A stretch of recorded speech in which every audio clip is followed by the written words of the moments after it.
Hey, it's John Hope Bryant, and this is the Money and Wealth podcast series on the Black Effect Network on iHeartRadio. So, by the way, fueled by positive energy. See the T-shirt. That's whether you believe you can or whether you believe you can't, you're absolutely right. Okay. So today we're going to break down some myths.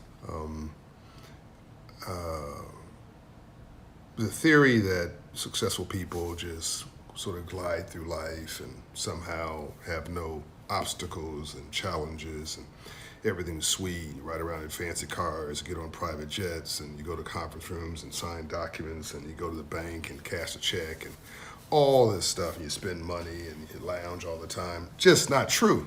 It might be true for the children of successful people or the grandchildren, but by the way, there's an old saying, first generation makes it, second generation spends it, third generation loses it. It's a saying, but it's also very accurate. It holds up to scrutiny because the second generation, unless their first generation is very, very careful and very thoughtful, the second generation has not been taught the skills and tools it needs to not just spend the money, but to make it. And then the third generation just has no scruples at all. They're just spoiled, and they absolutely lose it. Literally lose it and lose it. And so it's responsibility of the first generation of hustlers with a purpose to make sure they pass down more than the money. They pass down the knowledge. So I want to act like for a moment that you're my children, that you're my brothers and sisters, you're my family.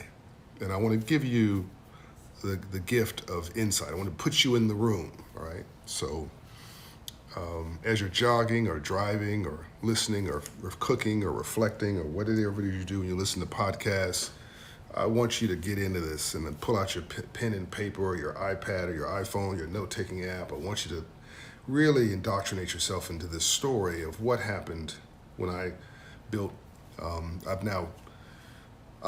my team has delivered about $4.8 billion of capital to underserved neighborhoods. My enterprises overall, which is John Hope Bryant Holdings, I've created 40 to 50 enterprises, three of the largest in their category in the country. The largest financial literacy organization in America, Operation Hope. I'll break that down of how I built that in another podcast. The largest financial inclusion entity in America, and the largest minority-controlled owner of single-family rental homes in America. And that company,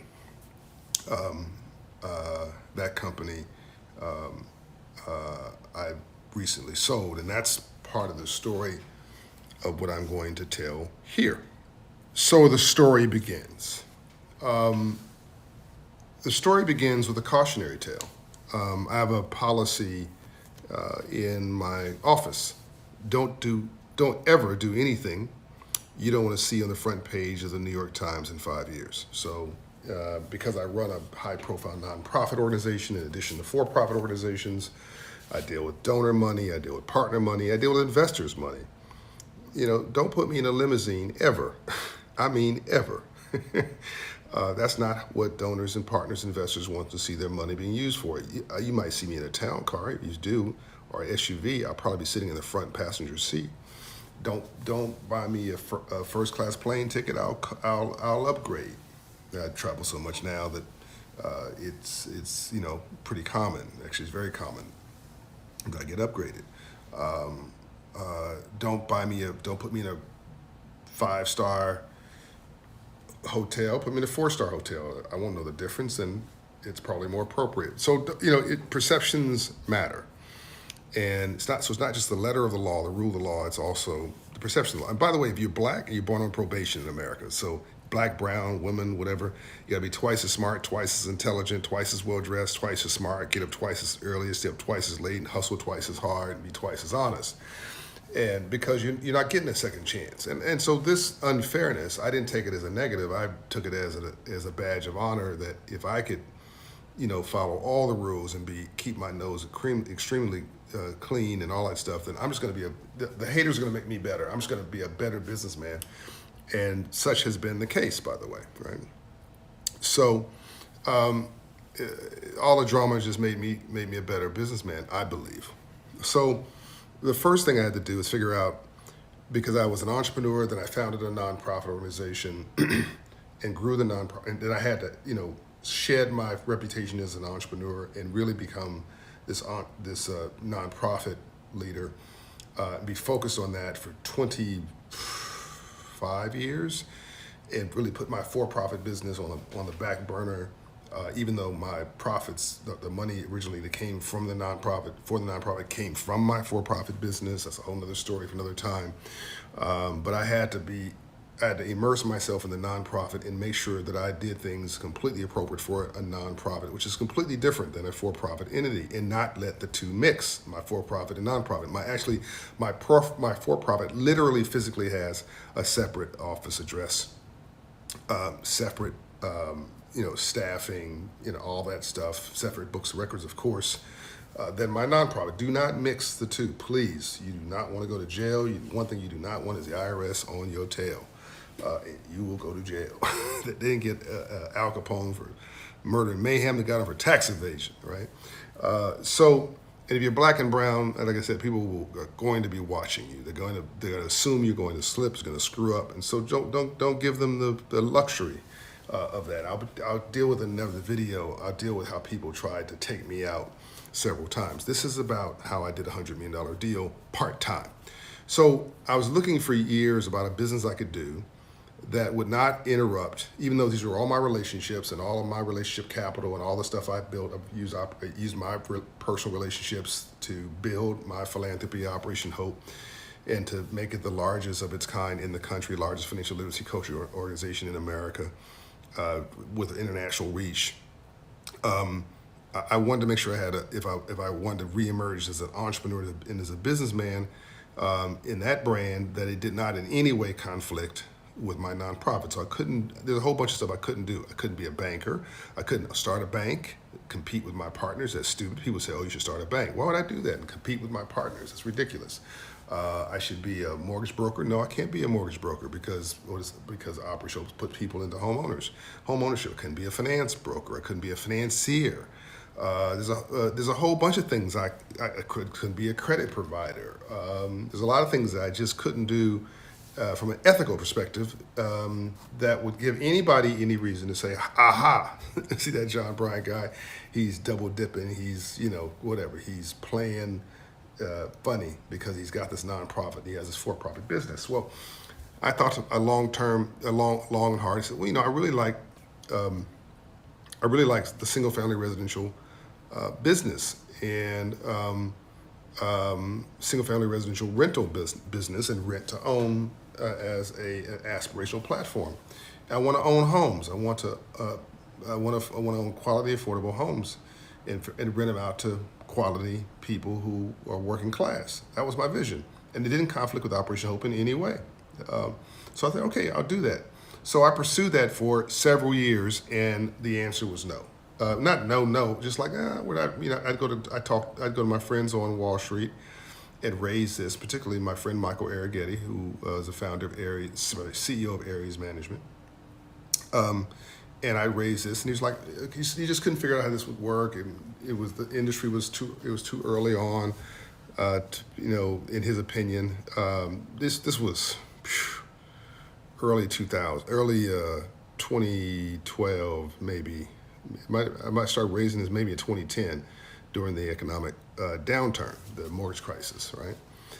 So, and real estate was down also. It's like, well, why would you want to do it in this environment? But I knew real estate would rebound. Anyway, let me get to the crux of the story where it starts to get interesting. So at some point around 2016, he said, yeah, this might work, John. So I went and found, I didn't want to go, build homes from scratch. I didn't want to be a real estate developer. I didn't want to be a contractor. I wanted to use my skills. So I'm a builder, a business builder, not a home builder.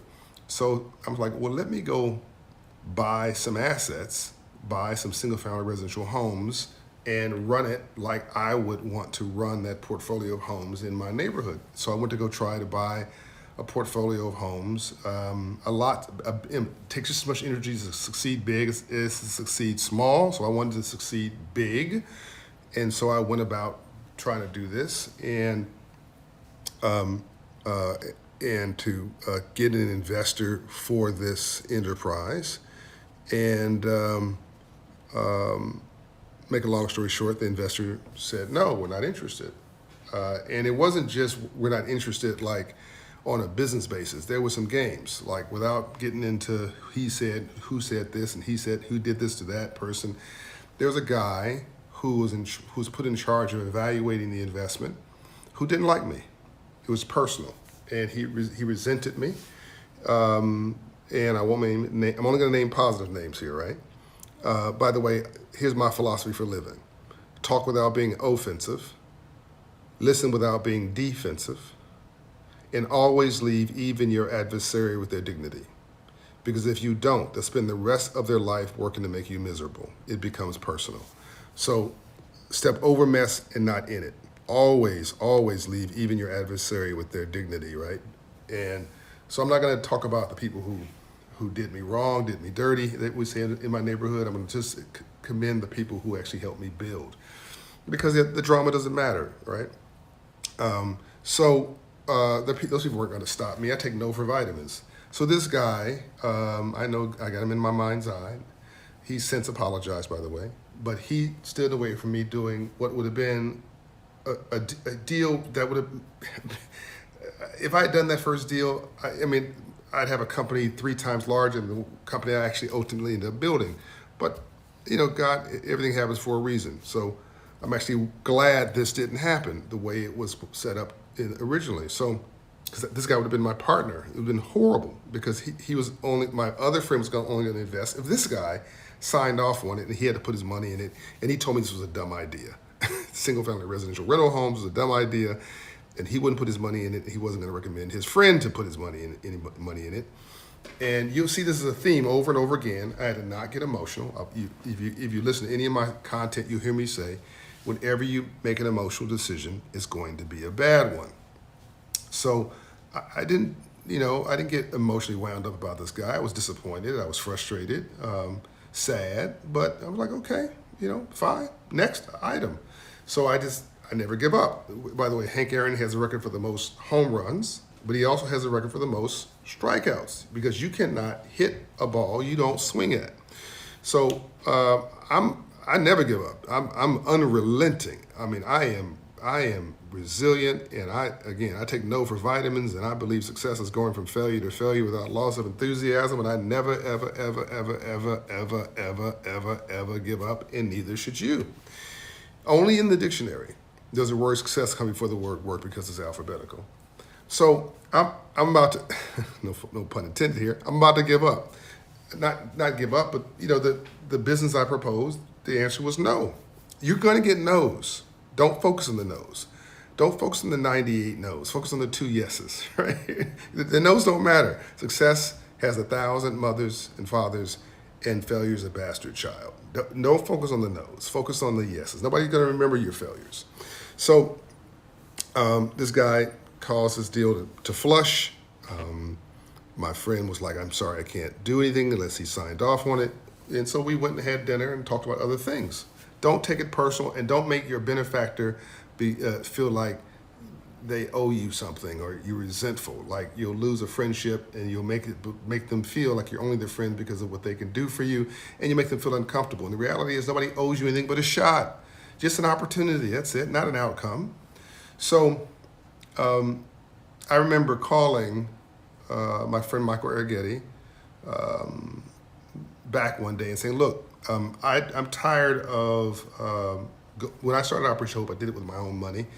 But because I've only been doing Operation Hope now for 2 decades, I've stepped away from business. I have some passive assets, but they're not enough assets to cover how big Operation Hope has gotten when it needs payroll covered or whatever. And over 20, 30 years, I've written checks to Operation Hope half dozen times or more, given it to my chief of staff, Rachel, and said, hold this in case the donor money doesn't come in, I'll cover payroll. Again, I'll cover the operational story in another podcast another time. And so I was like, Michael, I need to be able to cover Operation Hope in case it can't make payroll and it's just too big now, or whatever its needs are. I don't want to go begging the donors all the time. I want to be able to reach in my own pocket and pull out assets and cover it myself. So the big deal didn't work. That's fine. Can we do, I'm just going to go buy 100 homes, which was much smaller than the 2,000 homes I was targeting, right? And I've always been a big dreamer. And so 100 homes seemed like a really small deal in comparison to the 2,000 homes that he just said no to, or his colleagues said no to. And so he's like, okay, cool, we can do that. So I went and called another colleague that he and I both knew, and I knew he trusted.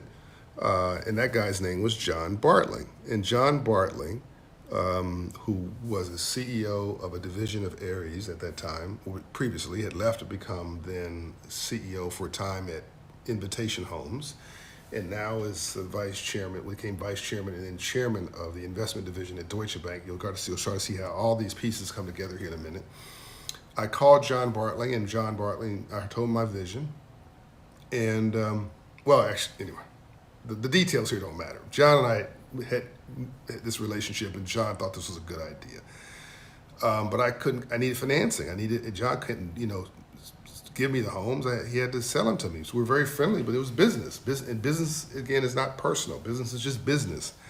So in order to buy these homes, at that time, this was now 2016-ish, I needed about $10 million, which would have been $3 million of equity, give or take, and about $7 million worth of debt financing. So Michael said, I'll put up the equity personally. Like, don't worry about it. I'll just write the check. So I target these assets, put together a portfolio that I thought Michael might like.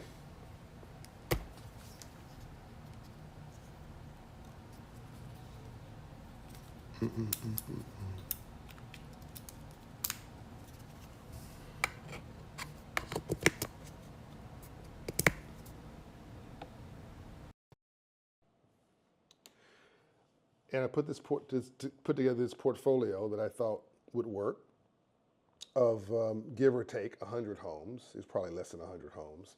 Back then, you could buy a home for less than $100,000 in the Atlanta market that I was going to buy these homes, Atlanta in North Florida. So I could be around, I could get to the assets myself to manage them if I needed to. And I needed to do something, again, it was part-time because I was really the CEO of Operation Hope full-time. So in the institutional real estate space, this was a small investment. Again, I know this doesn't, people listening to this, they're trying to buy 1-2 homes, just one home, don't own a home, or think they want to buy 5 homes. I'm really saying something that's crazy. But I have friends that own 20,000, 50,000, 80,000 homes, they run institutions that do. I know people who own, 30,000 apartment building units, 100,000 apartment building units. So it's called institutional investment. It's Wall Street. So anyway, this was a very small target, 50 to 100 homes. I just wanted something that was, I called a pocketbook asset that I could basically fit in my pocketbook, and I could pull it out in case I needed to bankroll my nonprofit and cover it myself versus begging somebody. I believe in the James Brown version of affirmative action. Open the door, I'll get it my dang self. So fast forward, I'm trying to work this out, trying to find the portfolio, and I found the portfolio. I've gotten the money now from Michael. I'm about to do the deal. So I get on the plane. Now my Operation Hope hat is on, and I'm flying to LA to meet with a friend, a guy who became a friend, who I met through Michael Ergetti. It was Tony Ressler, who is chairman of Aries Management, co-founder of Aries, co-founder of Apollo, baller, good guy.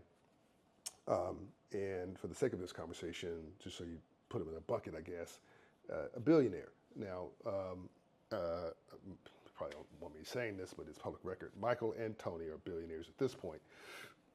But at that, when I back in that at that time, Tony Rester was the billionaire, and I'd never dealt business with a billionaire before. I knew a few, but didn't do business with them. So I flew to Los Angeles trying to get this guy to be a donor to Operation Hope. Now, don't laugh, but this is a very important lesson here.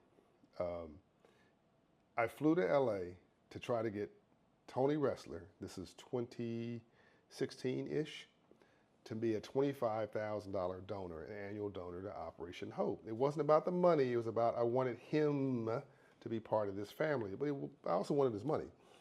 And so I flew there, been cultivating him for a while. I got an appointment, I flew there, and I'm sitting in his office, and he says, yeah, I'll give you the $25,000. Whew. I mean, it was almost like just to get you off my back, like you've been stalking me, basically, just to get you out of my office. I'll give you $25,000 through my philanthropic giving to help you good work around financial literacy. So I'm preparing to leave his office. He says, "What else you got?" Excuse me? He says, "What else you got?" I said, "I don't know what you're talking about." He said, "No, you just took money out of my right pocket, and it's a donation, it's philanthropy, $25,000. What you got in your left pocket? You're a smart guy. What kind of business ideas do you have?" This was nothing but God talking here through him. So I'm like, well, I've got this business thing I'm doing. I'm, single family residential rental homes. I want to give people a chance to go from rent to own, blah, blah, blah. I talked for now mind you, I had a PowerPoint presentation with philanthropy and all this stuff and scheduling meetings and, for 25 grand. I mentioned this for, I don't know, a minute and a half description. Tony says, "I'm in." And I'm like, "You're in for what?" He's like, "I'm in. I'm going to be an investor in that. I want to be partner to that business." I'm like, "Well, I've already got an investor for that." He's like, "Well, okay, well, who is it?" I said, "Well, it's Michael Argetti." He says, "Well, Michael is my guy. He works with me. Just tell Michael I'm in for half." So I'm like, "Well, I'm not sure this cool." He's like, "No, I'm telling you, it'll be fine. I'm in. This is a good business." Fine. Never argue with a donor or an investment partner if they're legit. And this guy was absolutely legit. The answer was just yes. I'll figure it out later. Hoping that Michael wouldn't get upset with me. So, but Michael knows Tony very well. So I leave and fly back. Now, what's the moral of the story, first of all? The first thing is, it's much harder to do philanthropy than it is to do business. I went there, I'd been talking to this guy for 6 months, a year, whatever it was, trying to get 25 grand. And when the right business idea came up for 2.5 million, basically, 10 times that amount, rounded up to 3 million, he was in a minute and a half when he thought, this is doing well and doing good, this is cool. So I fly back to LA, I've got these, it just shows you how big business is versus philanthropy. If you can find a business model, it'll live forever. Philanthropy, you're begging forever. So I go back to Atlanta, and about a week later, we had a conference call. It was me, Tony, and Michael. Tony Rester, Michael Argetti, and myself. And so Tony says this, and this is the difference between, Michael Argetti is genius. I mean, I literally think Michael has a genius IQ. In fact, I know he does. He's a mathematical genius. He's a savant. He's operational excellence. His skill is building and running organizations. And Tony's skill is he's a dreamer times a million, and he's got, visionary courage just to say yes to stuff, even though the details aren't there. Michael needs the details there, and it works. These guys work very well together because they stay out of each other's way, and they know what each other's strength is. Okay, so mind you, this will never happen without Michael Argetti both saying yes to me, putting up their initial equity, and introducing me to Tony. Okay, but Tony had a different role to play, as you're about to see. So Tony says, "I'm in to this thing, I'm a partner." So now it's a $3 million equity check to buy these homes. And I'm in New York City on business, and I'm going through the tunnel heading to LaGuardia Airport. I remember this like it was yesterday. It was 4 o'clock in the afternoon, about to turn the corner into the tunnel. And I'm on the phone with these guys, and Tony says this. I've been thinking about your idea. It's a great business idea. You've done some really good research here. Um, it just dawns on me. Why do 3 million when you can do 30 million? Actually, why do 30 million when you can do 130 million? We're in for 130 million. Now, mind you, if I was driving the car, I would have run into something, but I just had to stay cool. You just no drama, chill. Don't get too excited. Frankly, I had to make sure I heard what I thought I heard. First of all, they're like, "Yeah, we're gonna do 100 million of debt and 30 million of equity. We'll let's do 130 million dollars, let you grow the company, and then we'll figure out a way to institutionalize it after that." Mind you, I started out with this grand vision and I got shot down multiple times, right? All these games being played. But once I got to the principals, the real players directly, and I accepted a much more modest investment, much more modest, I mean, micro modest, in comparison to what I originally was looking after. And I didn't get an attitude about it. It didn't make them feel guilty. It didn't make them feel like they were chumps or punks or they're doing something wrong. They're businessmen. They made the proper business decision, and I probably would have done the same thing if I was them, by the way. But this was a different situation, and I was gracious that they did this. They didn't have to do it. And, off we went. So I fly back to LA, and I got to leave some of these details out. One, this is a very short podcast, and two, it's none of your business. And I can't. There's some things I can't say. But Tony introduced me to his bankers, and I'll give credit here. It was City National Bank in this particular example, and they gave me a credit line. I'm sure guaranteed by Tony, although no one told me that. And somehow I got hooked up with Freddie Mac, and I got a letter, which I'm gonna frame this letter. I got a letter committing $250 million to me from Freddie Mac. I gotta figure out how I got hooked up with Freddie Mac because it wasn't tied to Michael or Tony. It was on my own efforts. They were like, "Oh, this is a great business idea. We'll put up $250 million to support you." And I'm so glad I didn't take that commitment. That would have made me go bankrupt because uh, interest rates went in the wrong direction, first of all, for me.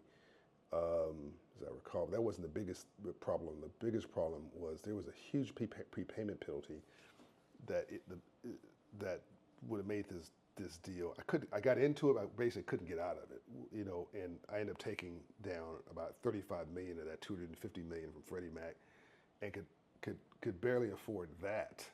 Um, um, and when I close this deal, you'll hear this in a second. Um, so, uh, so, um, so when um, I get this commitment from Tony and Michael, I go. I don't. I don't want them to transfer any money yet. I don't want the money. I want the venture to have the money, right?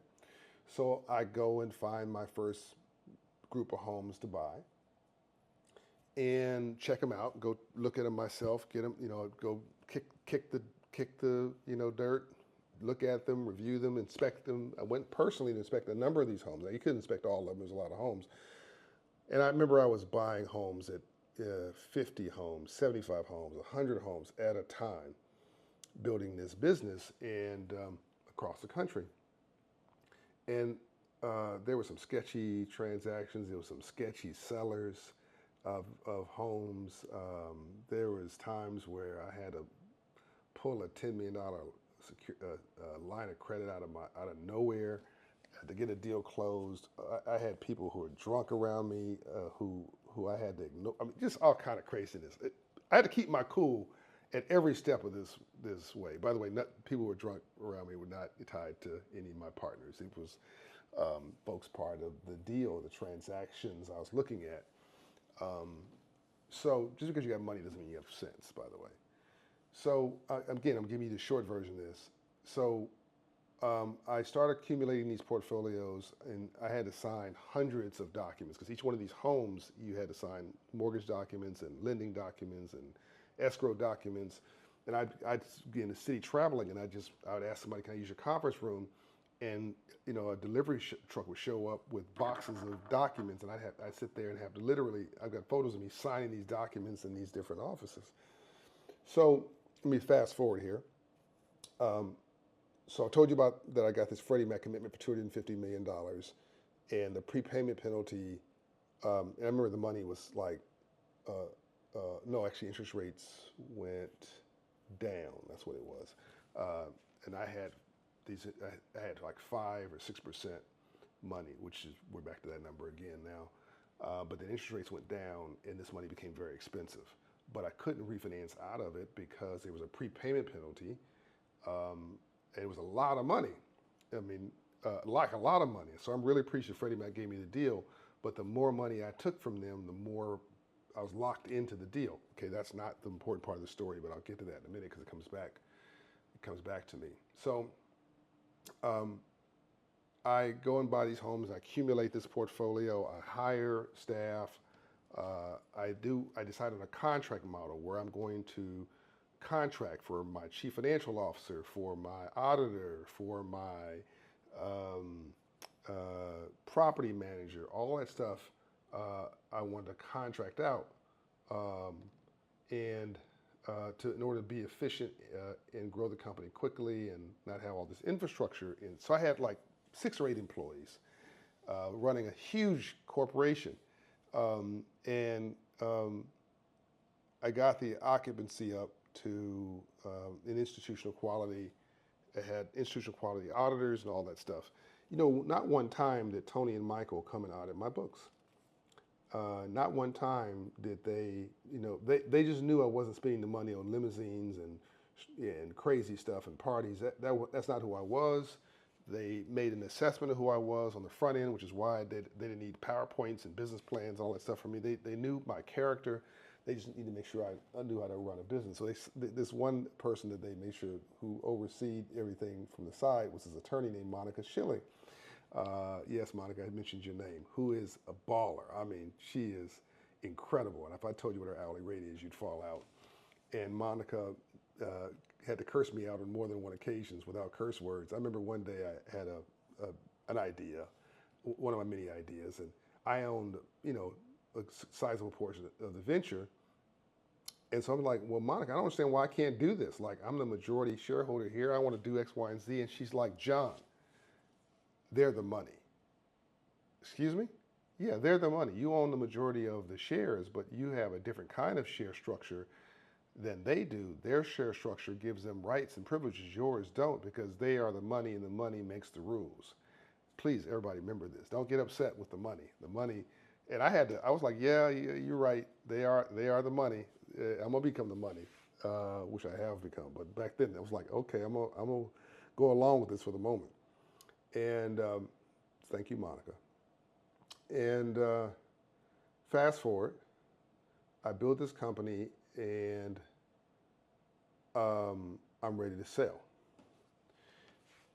And so at this point, John Bartling is now vice chairman of Deutsche Bank. He's gone into banking, and I'm, relationship capital. So Deutsche Bank agrees to cover Promise Homes. Cover meaning to represent, if you will. Even though I was really too small for them to be associated with me, they needed something that's 5 times bigger than my company. But to give me credibility, make me part of the club, they agreed to cover, quote unquote, my enterprise. And so they built a fact sheet around me and a presentation book, a flip book for Wall Street. And so when we went to go sell the company, they put all the what's called KPIs, key performance indicators, together for the company. And because it was a contract model, as I've mentioned earlier, I had the highest cost. It was the highest cost for everything because it was not internalized. It was externalized property management, externalized auditor. It was efficient, but it was very high cost. And I built the company infrastructure out for a much larger company because I was going to grow the company. So it just everything was more expensive than it should have been, and it was a startup company basically. So in comparison to all my peers in the industry, my numbers did not look impressive. And I was doing all this work for the community, free financial literacy. I made my company pay Operation Hope an annual membership fee like everybody else. Free financial literacy, free. I mean, if you paid rent on time, I'd give you discounts. If you raise your credit score, I'd lower your rent 10%. If you kept your credit score above 700, I see I walk my talk. I give you a chance to go from rent to own, which is why the federal government liked me. Freddie Mac liked my model because I was giving people a shot at ownership where other companies were not really focused on that. They're just focusing on renting properties. So I had a social impact investment model. Didn't understand that's what my goal was. My gold mine was. By the way, this was just who I am. It's how I run a business. So initially, this was a negative. It was perceived. Please hear me. This was perceived to be a huge negative. Me doing this. Wall Street was like, this guy's spending all this money on all these ancillary services. He's not efficient in his operations. So when the book went out to Wall Street players, it was rather embarrassing to me because it was sent out to, I don't know, 90 companies on Wall Street, all the big players. They didn't laugh at me in my face, but there was no offers that came back. They're like, no, we don't want to invest or buy this company. And I had promised my investors I would get them in and out in 5 years. So I finally got a couple offers. They were really miserable. Like one offer was, so I owed Tony and Michael plus the banks plus Freddie Mac I owed a total of about $88 million. And I get an offer for like $89 million. It was just one guy, not going to mention his name, a nice guy, friend to this day, but he sort of punked me a little bit. Friend meaning, I mean, again, business is business, personal is personal. His job was to get the most benefit he can get with providing the least value. My job was to get the most value while maintaining, well, the most value for myself and giving him the least benefit in the transaction. Or, in other words, he's trying to maximize his profit, so am I, but he wants to pay the lowest price. I want him to pay the highest price. That's the tension. Well, he comes back. I think this is like $100 million plus company. In fact, I think it's more like $130 million at that point. Although I didn't have any facts to back that up. I'll get to that in a minute. And this dude offered me $90 million. He knew me really well, and he knew he was trying to squeeze me. Well, he knew he was squeezing me, but he told me that his people had analyzed the portfolio and came back, and he's without question, it's only worth $90 million. He didn't think I was going to do my own appraisal. I was going to take his word for it. So we did our own desk appraisal of the portfolio, and well, let's just say the value was significantly higher than he was proposing. But that was not enough. My KPIs, key performance indicators on income and all that stuff, my structure of the deal, couldn't just go on asset value. The structure of the deal was not compelling. So I'm thinking to myself, John, you just embarrassed yourself in front of all of Wall Street. You got these ridiculous offers, but you promised to Michael and Tony get them in and out of this deal. So I offered to sell the company at that point at basically break even. I would have gotten out, I had $2.50 when the deal closed because I had to pay the attorneys $1 million almost. I had to pay the bankers $500,000 to $1 million. I mean, I might have ended up owing money when the deal closed. Yes, you pay bankers and attorneys $500,000 to $1,000 or $1 million into a deal this size, without question. So I said, I've got a better vision for this. And I went into my partners and said, I'd like to pursue my idea. And my partners were like, and again, there's some things I just can't tell you. My partners, for reasons that are personal to them, said, yes, you go pursue this, John. And if you can sell this company within the year, you pay us our return, but the company's assets, you own it, and which was an extraordinary offer. They were basically giving up all their ownership if I was able to find a buyer within a year's period of time for the company. And that was very generous of them. It got my attention. And so I called the CEO of a bank and said, I think that this company I created might qualify under the Community Reinvestment Act. And I explained the company to him and how I structured it, the financial literacy and the rent to own and all these different things I was doing different from everybody else, which people had seen as a cost up until now, as a negative. And this banker was like, yes, I think you're right, John. I think this does qualify under the Community Reinvestment Act and other government compliance statutes that banks have to comply with. This is a fabulous investment, and it's for profit. You structured it really well. You're doing well and doing good. Congratulations. Can I invest in it?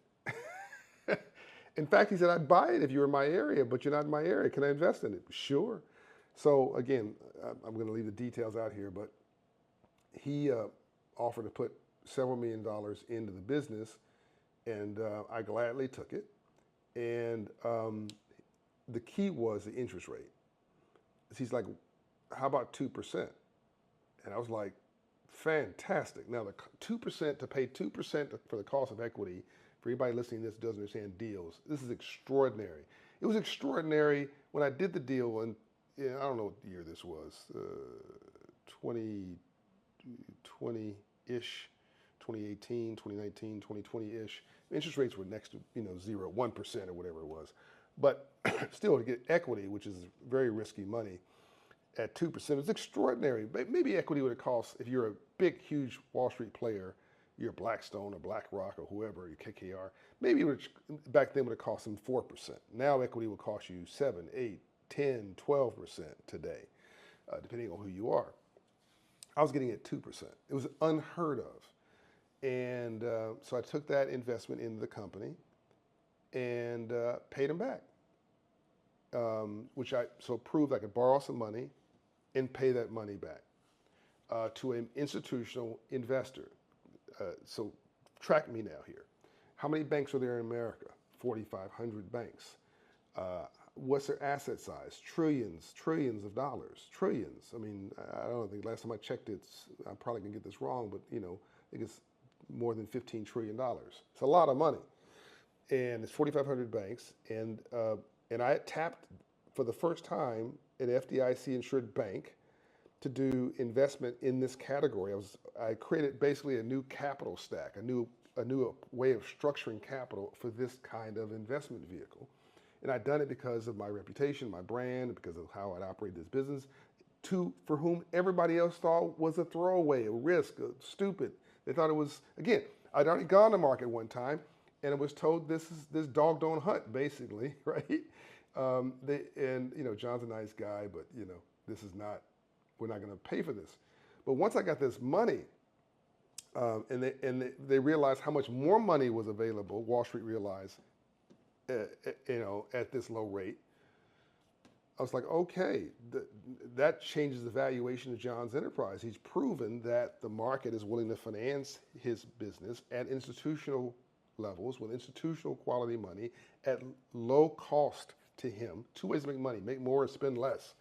So versus jamming my tenants up for huge rent increases, I was benefiting by giving them affordable rents, which then also allowed me to apply for low-cost debt and equity. I hope this is making sense to you. If not, play the tape back slowly, and it'll slowly make sense to you over time. Somebody who's banking, have them explain. There's only so much I can break this down in an hour podcast, but you're really smart, you'll get it.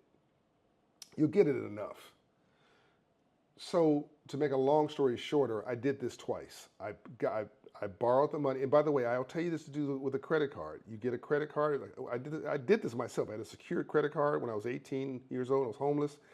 $300 limit, secured by a $300 deposit at the bank, because my credit was toe up from the flow up. I was homeless and I didn't have good credit. I had bad credit. It was in 400s or 500s. It was horrible. So no one would loan me any money. So I got a secured credit card for $300 and I paid $25 a month minimum payment.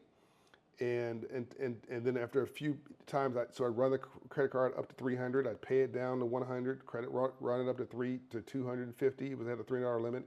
Pay it down to $50. Run it up to $300. Pay it down to $10.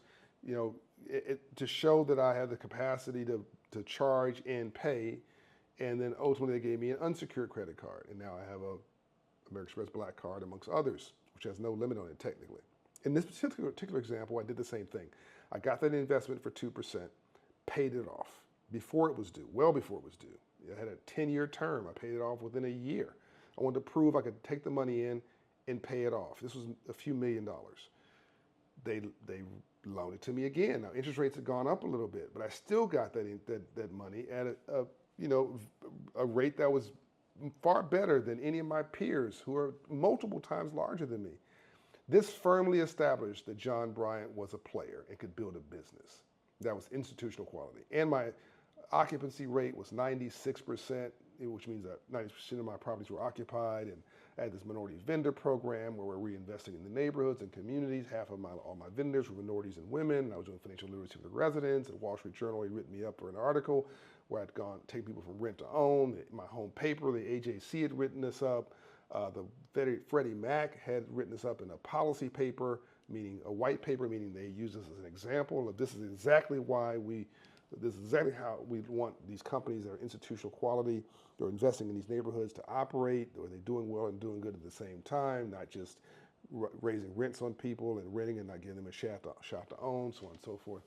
So we became the poster child for good behavior on Wall Street in this sector. And I owned about 700 homes, just under that at that point. And I went back to market and got several offers, very good offers, above 100 million. And and I knew the properties were worth at that point 150 million ish. I didn't know. I had a gut feeling. But I had promised Tony and Michael I'd get them out within 5 years, and we were at that 5-year mark. And I had two great offers at a number that I thought was fair. And I took one of those offers and paid off all of my debt, all of my equity, gave my investors their return plus their interest.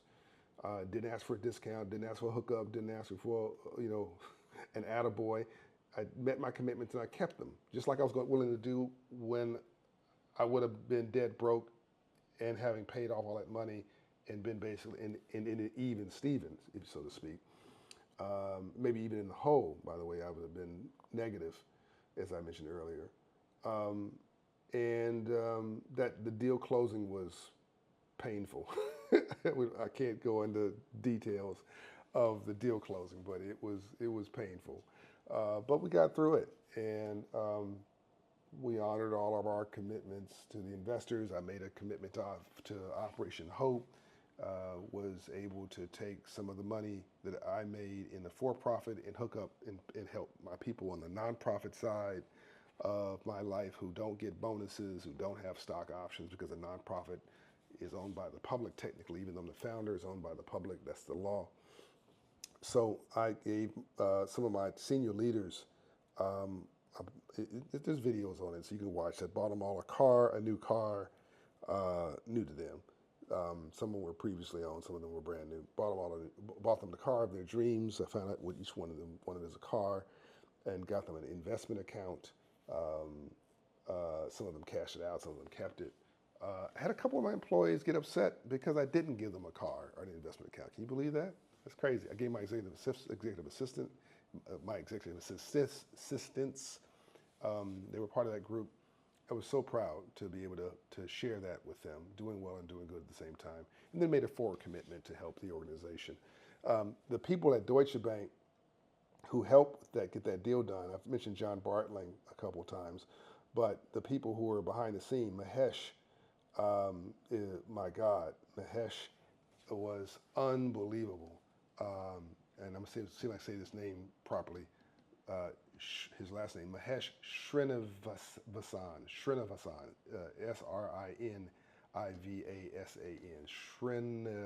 Srinivasan. Say that properly. He was in investment banking, corporate securities, just a jewel of a guy. And another guy who worked with Mahesh side by side to get this deal done was Shafin Fatah, Fattah.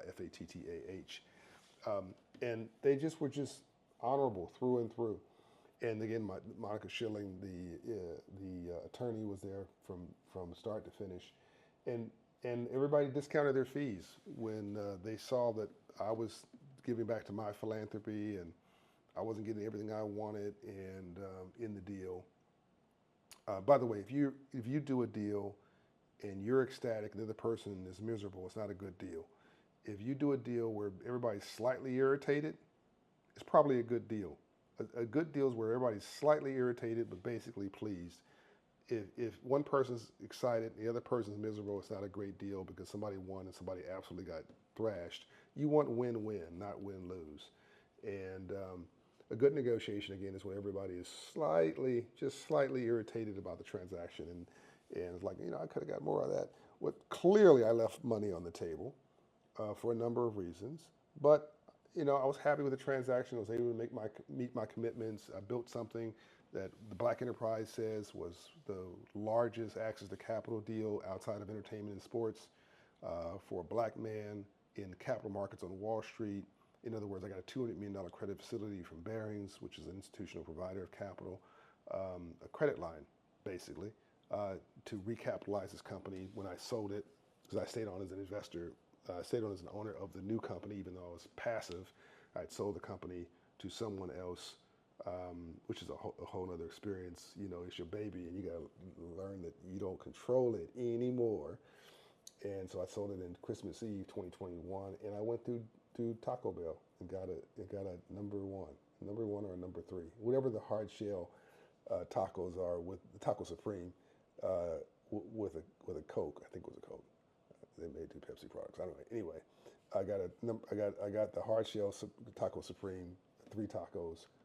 Right when I was told the deal had just closed, the wire transfers were all going through. I was going through the drive-through. That's how I celebrated. No floss, no drama. Just keep it moving. It's hard to hit a moving target. That was Christmas Eve, 2021, and I gave the cars to everybody for Christmas, between Christmas and New Year's, I think. But I've had to learn a lot of lessons about letting go. I've had other businesses to distract my attention, thank God. But on that one, I had to, things were not going to be done exactly the way I wanted them done anymore. I could have influence, but I didn't have power. And over time, I've let go on more and more of it because, again, I'm not the principal owner. And I've got other things that they're exciting me, and that's all good, and wish them well with that. But I was able to build something very substantial, and I'm very proud of it. And I just sent a note to Tony and Michael recently and said, I know this was not your intention, but another friend of ours is Michael Milken, who financed Reginald Lewis, the first man to do $1 billion deal on Wall Street. Beatrice International, McCall Pattern Company before that, I believe. Beatrice International, $950 billion, I think it was, in 1985 or something, like crazy, unbelievable in that year. And for that to be done. And Michael Milken backed him when nobody else would. People said that they wouldn't finance Reggie Lewis. What Michael Milken says, well, he's got my backing and financing.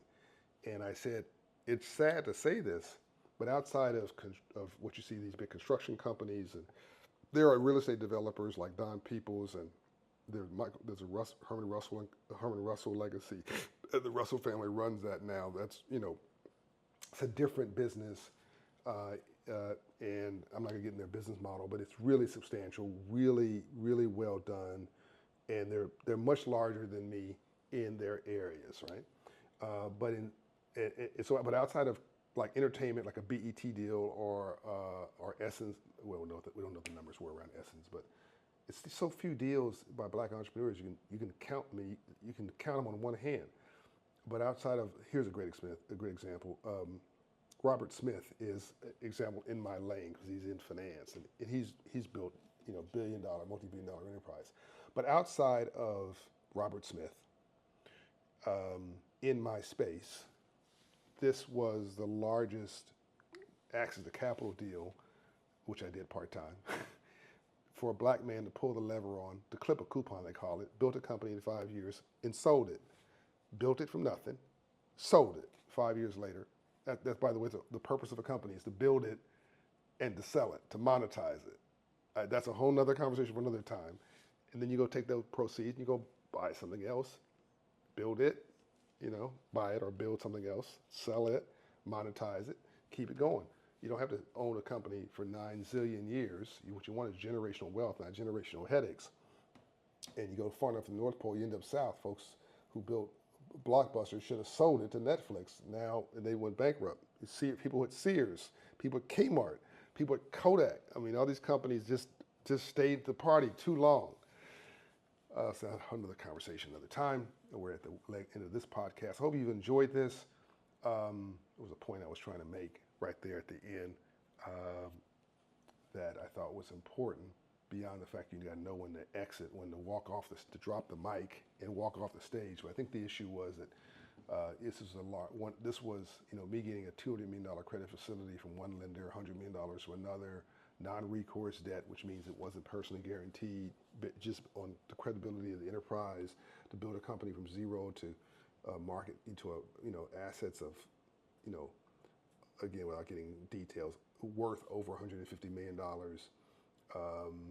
And without any government assistance, without any hookups, without any affirmative action, without any subsidies, just doing straight business and really operationalizing the financial literacy that I've been teaching and preaching at Operation Hope, really walking the talk. And by the way, Frederick Douglass, who everybody knows to be an abolitionist in the 1800s, was also a businessman. Later on in his life, he got his freedom and did all his stuff and ran newspapers, whatever. He also owned real estate that would be worth today about $6 million in Baltimore, Maryland. And there's a plaque up on the wall of the real estate. If you're in Baltimore, go check it out. A historical plaque that shows where he owned that real estate. That gave him financial freedom. He also owned a huge piece of real estate in Anacostia that is a national historic site today. You can go check out. So he was a businessman, civil rights, not just civil rights. So it is entirely possible. A friend of mine who is a CEO of KeyBank told me once, Chris Gorman is his name, CEO of KeyBank, one of the partners of Operation Hope, told me once that it is entirely possible that the only true freedom is financial freedom. It's deep having a white man telling a black man what freedom really is, but I'd give the brothers some credit. And then Tony Ressler told me that it is entirely possible that that in the 21st century, the new era civil rights issue, social justice issue, just might be access to capital, low interest rates, and access to opportunity at scale. I agree to that. Access to capital, low interest rate because you've got good credit and good credibility, and access to opportunity at scale just might be social. I call it social justice through an economic lens. I call it civil rights, from civil rights in the streets to pursuing civil rights in the C-suites and the business suites, right? So this is just a new era and a new time, and it takes new skills to operate in different ways. And for all the people who I didn't thank, who were there with me on the journey, I apologize if I didn't mention your name. Please know, blame it on my head, not my heart. You only have an hour here with this podcast to get a lot of information in, but I wanted people to see that I built this thing and sold it. Did not get all the value out of it when I sold it. I left value on the table for the buyer. And I took I took a risk that I'd hit some upside on the other end of the deal when I participated as an owner of the new enterprise, but that was not guaranteed, still not. But I left considerable equity on the table because I wanted the new owner of the company, my partner basically, to win. I've always wanted my partners to win, more than me. It's really important to me that my partners say that was a good investment. I did that with John, and I made money. I built wealth. I felt good about it. It ended well because you can go back to that well again. You can go back. It's not a transaction. It's a relationship. Okay? A transaction is a getting business. A relationship is a giving business, and the new owner of the company, I'm sure will do well because in part of that I stopped haggling over every dollar at the closing table and made sure there was enough room for him to have a lot of running room. I don't have the right to mention his name, but the new owner of the Promise Homes Company, who's a good guy, by the way, the guy who put in the money is a nice man. from South Africa, etc. Cool dude. I wanted him to have a smile on his face. Not, even if he has frustrations along the way, when the dust settles, he'll say this was a successful transaction. And I knew when I closed the deal, I can't control everything, but I knew when I closed the deal, I left him with something very, very valuable at closing. So everybody won. Nobody was ecstatically happy. I mean, I wasn't like, oh my God, over the moon, because part of me was like, man, maybe I should just kept this company and paid Michael and Tony off and just, just moved it forward myself and kept all this money for myself. Well, that's a greed-based approach, and that's not how I flow. And I don't let the perfect become the death of the good, right? Step over mess and not in it. And just always try to find a way to be positive. I can't guarantee you that being positive is going to make you a success, but I absolutely guarantee you that being negative is going to make you fail. And through this entire process, I have found decent, caring people who were rooting for me, right, to win. Even people who didn't want to pay me what it was worth, who didn't want to, you could tell that they actually wanted me to win, even though they were trying to grind me for every dime or dollar or whatever. I'm glad I don't have more than an hour to tell this story, because I probably would have told more of it than either you need to hear or what was appropriate to say. But hopefully you got a sense here that this was a grind. This was not easy, that I had to take no for vitamins. I had to find encouragement every day. I had to not take things personal. I had to step over mess and not in it. I had to never give up. I had to be respectful and honorable to my partners. I had to treat other people's money like it was my own. No limos, no private jets, none of that, no flossing, no diamonds, no going to take somebody else's money and go and use it for stupid stuff. Be efficient. And then right when the chips are down, right when everybody's about to count you out, look for the rainbow after the storm. You cannot have a rainbow without a storm first. I'm going to go frame the closing documents for this deal, because it just, again, Michael and Tony, kudos to you. You created a little bit of history, not since Reginald Lewis, as somebody financed a black man at a few $100 million on Wall Street institutionally in non-sports, non-entertainment space. It just doesn't happen that a black man gets a check for a couple $100 million, or a lending facility for a couple $100 million on non-recourse investment for something that he owns, not he's managing, he owns. It just doesn't happen every day, unfortunately. We hope that in 10 years is commonplace.